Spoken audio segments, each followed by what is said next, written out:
I am hosting a 1v1 duel tournament in Wild Rift to celebrate my Discord hitting 2,000 members.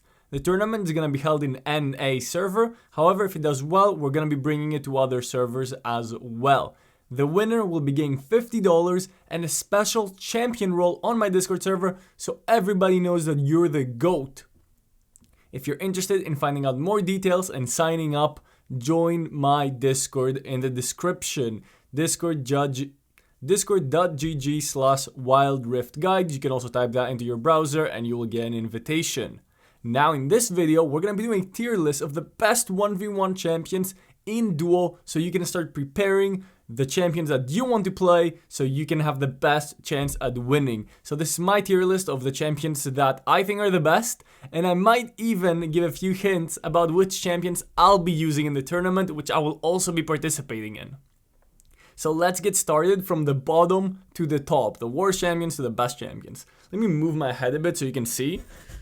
These are the D tier and LOL tiers. So obviously Yuumi and Kale are gonna probably be the worst 1v1 champions. To be honest, I just put Kale here for the memes. She might maybe be viable in some 1v1 matchups, but she will lose to the majority of them. So Kale is there for a bit of a meme, but she's not gonna be too strong anyway. The D tier champions are the champions that struggle in 1v1s, obviously a lot of supports and insanely weak early game champions like Irina and Aurelion Sol. In the C tier we have you'd think that these champions are okay, but obviously in a 1v1 situation they will struggle quite a bit, especially versus what I consider to be the best champions. So while technically you can play them and you do have a chance of winning, it's not gonna be very easy. Moving on to the B tier champions, and here's where it gets a little more interesting, right? These B tier champions can all technically be okay in a 1v1. Like I can definitely see some tank Alistar with his ultimate making some crazy plays, especially knocking champions back. Victor has pretty good 1v1s with his shield in the mid lane, but again, these are more scaling champions or situational counter picks. But since you don't know what your opponent's gonna play, it's pretty risky going for a situational counter pick. So Malphite, for example, right? Malphite's actually really good against even the best 1v1 champions that we'll be talking about later. But if the enemy picks like an AP champion like Rumble, you are cooked on Malphite, you know, so it's a risk. But these B tier champions can all be situationally good. Like you can definitely do some singed plays where you're just not really interacting. You're just farming the waves and trying to win the game by getting first tower, getting fed at the late game. Obviously it's dual rules, so it's first to 2 kills or first turret, unless the circle starts closing if the game lasts too long and then the rules kind of change. Nasus, I guess if you can get to a slightly later game position can be fine. Heimerdinger can have like low interaction play and give you a chance to win. Zyra with her plans can do quite a bit of poke. Like there's some champions that have a lot of unexpected damage like Vi, right? Bringing Vi in the 1v1, Master Yi. So these champions can technically give you an edge, however you will struggle. I can actually see some like Sivir, like cheeses where you're kind of playing Sivir and you're just like clearing the waves as fast as possible and not interacting with your opponent and just trying to win based on turret or just getting really fat as an ADC and reaching the late game. But yeah, obviously these champions will be quite a bit weaker, but I do consider them viable. I do think that some of these champions do have a chance to win. Like I said, the C tier champions, I don't believe that we'll be seeing any wins from the C tier or D tier champions unless they're facing another C tier or D tier champion. The B tier champions, you do definitely have a chance in the 1v1s though. Moving on to the A tier champions, and here's where things actually get pretty interesting.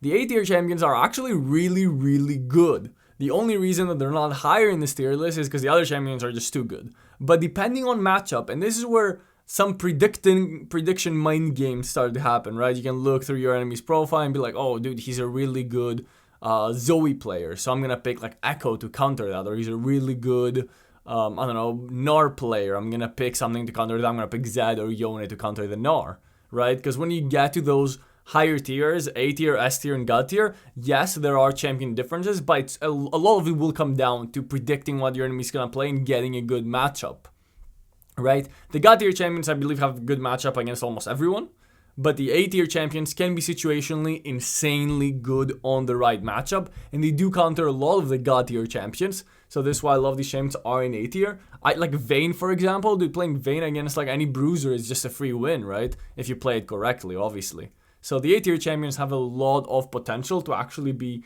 really good picks, and this is why they're in A tier. But now let's talk about the S tier champions. These are the premier fighting 1v1 champions. Akali, of course, with her ulti, has just so much kill pressure against every champion. Akshan has some of the best early game trades. Caitlyn has insane range, pretty much unreachable, right? You can just attack from a million miles away and your opponent can never trade back with you. Darius, of course, if you can get his passive stacks, he's gonna absolutely destroy everyone in the 1v1. Draven has the highest damage out of any champion simply by attacking you with his axes, right? Aurelia and her combos are just gonna be absolutely brutal if she's able to hit her third ability on you, her ulti on you, and just use her first ability over and over.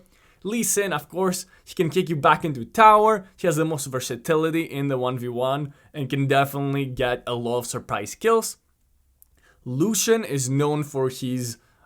he did get nerfed pretty hard in terms of his base AD, and this is the only reason why I don't have him in God tier. But he's still one of the strongest 1v1 champions, mostly because of his passive extra damage. But he works so well with press the attack. He has to be here. Riven, of course, her ultimate combo is just too much damage, right? She can definitely catch some champions off guard. Gnar, the newest champion. Gnar is great because he has a lot of really good matchups in Mini Gnar and really good matchups in Mega Gnar. So if you can use your Mini and Mega Gnar well, you can literally win every matchup, right? Let's say that the enemy picks Zed and you're playing Gnar. As long as you don't die in Mini Gnar and you fight him when you're in Mega Gnar, you're always gonna beat him. But let's say that your enemy picks something like, I don't know, like a bruiser like Set. Then you can just stay Mini Gnar the entire time. Obviously, when he does go in on you, you want to transform so you're tankier, but you can poke him down as Mini Gnar and yet lead that way.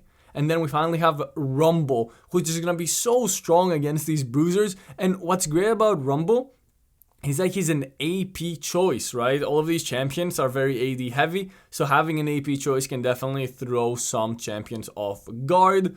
And the great thing about Rumble is his ult lane is really good, his poke is really good, he's just really strong in these 1v1s, and he has his ulti, which is going to give him so much utility. Even when you're managing the wave, if your opponent's like freezing the wave on you, you can always ult to clear it out.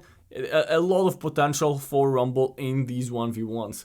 But finally, let's move on to the God tier champions, and I will probably be playing, I'm not going to give too many spoilers, but I do have 3 out of these 6 champions that I will most likely be using. I'm not sure if I'm going to be sticking to one champion or playing a few different ones to throw my opponents off guard.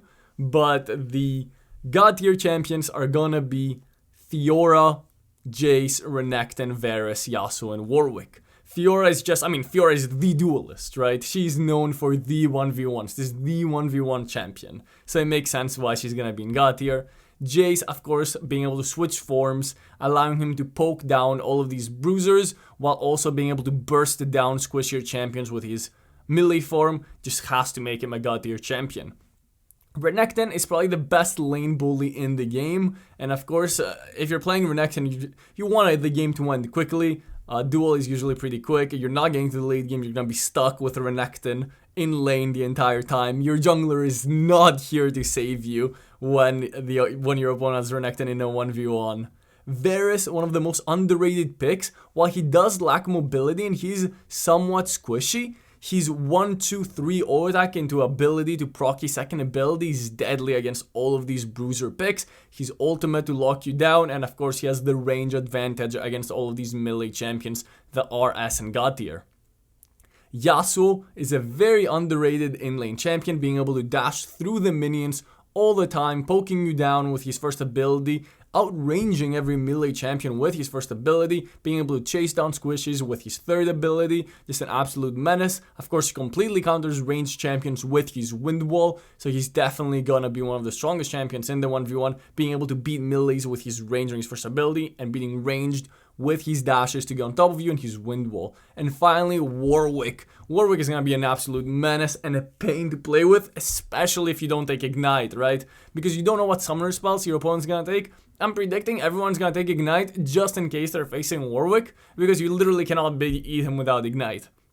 His healing is out of this world. You're going to be rushing anti-heal against him. He has incredible sustain and incredible 1v1 trading power. So I'm definitely expecting Warwick to also be in the God tier. But that's just my tier list. I recommend you guys go out, play some duel, find a practice buddy, and play some games to improve and get ready for March 15th when it all goes down. I'm going to be streaming on both YouTube and Twitch and participating myself in those games. If I do end up losing, I will continue streaming the winner games until we have our crowned victor. Like I said, it's going to be on the NA server and you can join on my Discord below.